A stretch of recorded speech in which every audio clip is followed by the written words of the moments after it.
Hi అండి. South ఆఫ్రికాలో మీ తెలుగు అబ్బాయిని అందరూ ఎలా ఉన్నారు ఏంటి? నేను డిగ్రీ చదివే రోజుల్లో ఆటో వేసుకుని వెళ్ళేవాడిని. ఇద్దరు బ్రదర్స్ అనమాట. నేనైతే బీఎస్సీ ఎంపీసీ అండి. వాళ్ళిద్దరూ అన్నతమ్ముళ్ళు ఇద్దరు పాపం కళ్ళు ఉండవు. అప్పుడప్పుడు నేను ఆటో ఎక్కించుకుని తీసుకుని వెళ్ళేవాడిని. సేమ్ కాలేజ్, వాళ్ళు బీఏ బీకామ్ సంథింగ్. వాళ్ళు ఎలా చదువుతున్నారు ఏంటనేది చూసేవాడిని అనమాట. ఆ బుక్స్కి ఇది చేత్తో బుక్స్ని అలా టచ్ చేస్తే వాళ్ళకి బ్రెయిన్లో ఫీడ్ అయ్యాయి అనమాట.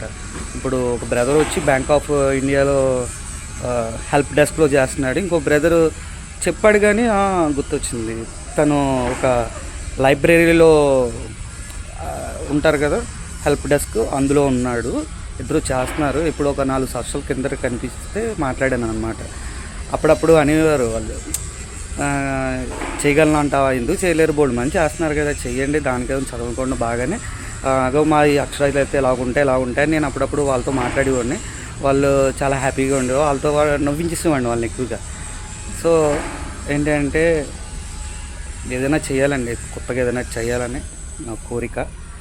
మీరు సపోర్ట్ ఉండాలని నా కోరిక. Thank you so much.